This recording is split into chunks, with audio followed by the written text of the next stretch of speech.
नमस्कार। मैं धनंजय कुमार द नागरिक में आपका स्वागत है। शाम की चौपाल में हम बैठे हैं और आज दो बड़ी खबर है। एक खबर तो ये है कि नागपुर में महारैली हुई कांग्रेस पार्टी की। कांग्रेस पार्टी का स्थापना दिवस था, 139वां स्थापना दिवस। 138 साल हो गए कांग्रेस को बने हुए। और राहुल गांधी ने वहाँ बड़ा ज़बरदस्त बोला। एक तो बहुत भीड़ थी, बहुत ज़बरदस्त रैली हुई और राहुल गांधी ने सामाजिक न्याय को बहुत स्थान दिया और कहा कि हमारी सरकार जब दिल्ली में बनेगी तो हम पूरे देश में जाति जनगणना कराएंगे, जाति सर्वेक्षण कराएंगे। और जाति सर्वेक्षण की जब बात करते हैं, सामाजिक न्याय की बात करते हैं, तो नीतीश कुमार की चर्चा आवश्यक हो जाती है। और नीतीश कुमार पिछले 4-5 दिनों से लगातार चर्चा में है और गोदी मीडिया जो है वो तमाम गोदी मीडिया, जितने मीडिया है बिहार के या राष्ट्रीय स्तर के, वो तमाम लगे हुए थे कि नीतीश कुमार की पार्टी में टूट हो रही है, ललन सिंह अलग हो रहे हैं। नीतीश कुमार चाहते हैं फिर से बीजेपी के साथ चला जाए, लेकिन ललन सिंह खिलाफ हैं और वो इसलिए वो चाहते हैं कि आरजेडी के साथ ही रहा जाए। फिर ये भी चलाया गया कि आरजेडी जो है वो ललन सिंह के साथ ये हो रहा है और आरजेडी अलग से सरकार बना लेगी। नीति है तेजस्वी यादव मुख्यमंत्री बन जाएंगे, जनता दल यू के कुछ विधायक टूट करके आएंगे और जो अलग नीतीश कुमार फिर अलग थलग पड़ जाएंगे। हमने लगातार कहा था कि ये सब खबरें जो है वो गॉसिप है, झूठ है, बनाई हुई खबर है। और आज जब ये खुद कहा उन्होंने, जो जनता दल यू के फिलहाल जो अध्यक्ष हैं, अभी तक अध्यक्ष हैं ललन सिंह, उन्होंने क्या कहा पहले वो सुनिए। इस्तीफा जब हमको देना होगा तो आप लोगों को बुला लेंगे और आप लोगों से को बुला के परामर्श कर लेंगे और परामर्श करने के बाद इस्तीफा में क्या क्या लिखना है वो भी आप लोगों से आग्रह करेंगे, ताकि आप लोग बीजेपी दफ्तर जाके उसका ड्राफ्ट वहां से ले लीजिए। इसलिए कि कोई मीडिया, अब इस देश में हम आप लोगों को दोष नहीं दे रहे, आपको दोष हम नहीं दे रहे, आप मजबूर हैं। आपके मैनेजमेंट जो है, आपका जो पूरा मैनेजमेंट है वो भारतीय जनता पार्टी के नियंत्रण में है। तो इसलिए भारतीय जनता पार्टी जो नैरेटिव सेट करती है उस नैरेटिव पर आप लोग, आपका मैनेजमेंट आपको इंस्ट्रक्शन देता है, आपको फॉलो करना है, मजबूरी है। तो इसलिए हम आपको दोष नहीं दे रहे हैं। ठीक है, और ललन सिंह ने देखिए क्लियर कर दिया। संजीव भाई, हम लोग लगातार चर्चा करते रहे कि ऐसी होने वाली बात नहीं है, गलत खबर है, गलत खबर है, लेकिन गोदी मीडिया और गोदी मीडिया के प्रभाव में तमाम लोग तर्क से परे जाकर के कहते रहे कि ललन सिंह अलग हो रहे हैं। ललन सिंह ने तो कह दिया, क्या बोलते हैं आप? देखिए, अभी आपके आने के पहले 10-15 मिनट पहले एक फ़ोन आया कि जो है सरकार गिर रही है क्या, और सरकार के समर्थक का फ़ोन था क्या। तो 11-12 लोगों के साथ एक बड़े ही सीनियर मंत्री बीजेपी के, जदयू के, अलग बैठक कर रहे हैं। इशारा अपनी जाति का प्रसंग था।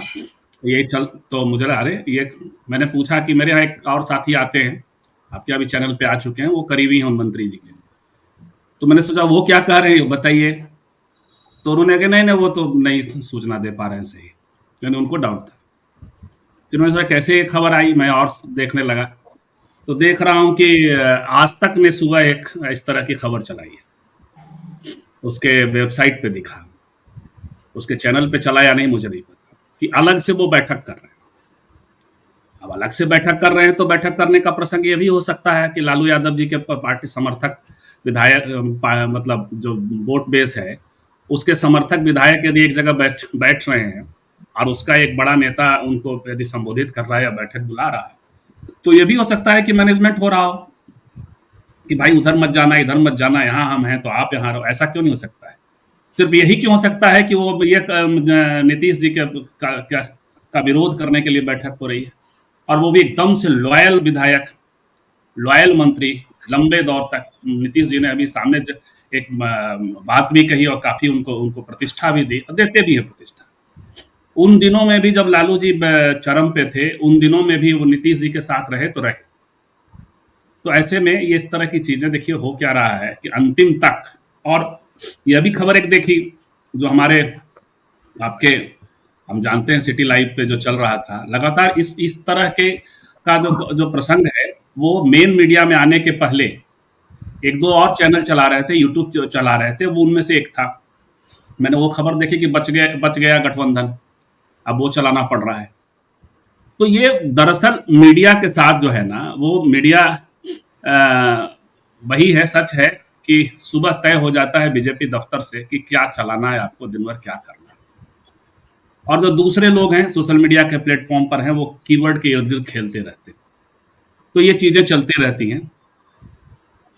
फिलहाल तो अब कल और चीजें अब स्पष्ट हो जाएंगी क्या होना है, लेकिन इस वक्त तो तय है कि ये जो अफवाह है, अफवाहों का एक मैनेजमेंट हो गया। एक अंतिम बात कहूं, फिर आगे अगली बार जब आप बात करेंगे तो, कि धनंजय जी, कल एक बात हो रही थी कि स्ट्रॉन्ग वर्डिंग में इन अफवाहों का खंडन कर देना चाहिए नीतीश जी को। तो ये देखिए, नीतीश जी का एक और स्टाइल है, वो है कि वो जेस्चर से संकेत देते हैं, और उससे भी अंदाजा, वो कभी स्ट्रॉन्ग वर्डिंग में संकेत नहीं देते।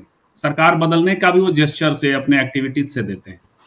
और जब भी पाला बदला है, जिसको पलटने की बात होती है, तो उनका अपना पॉलिटिकल स्टाइल है। कल बाकी इंतजार करना चाहिए।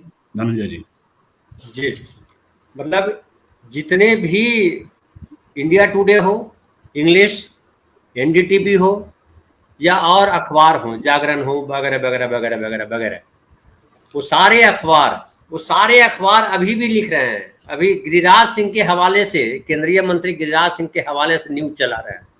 Given his current mental condition, union minister slams Nitish Kumar. एक सूचना और दे दूं, इन्हीं गिरिराज सिंह के हवाले से ही वो लालू जी के साथ संजोग से एक फ्लाइट से आ गए। उसके बाद से ऐसा लग रहा है कि गिरिराज सिंह सबसे ऑथेंटिक स्रोत हो गए मीडिया के, और वो जो कहेंगे सत्य कहेंगे, सत्य के सिवा कुछ नहीं कहेंगे। तो वो उन्हीं की बातें चलाई जा रही कि उन्होंने कह दिया कि लालू जी ने उनके कान में कह दिया, बहुत पुराना परिचय है कि अब तो सरकार हम बनाएंगे, सरकार जाएगी, आदि आदि। तो ये जो है ना, ये गजब है वो नेक्सस का जो प्रसंग है।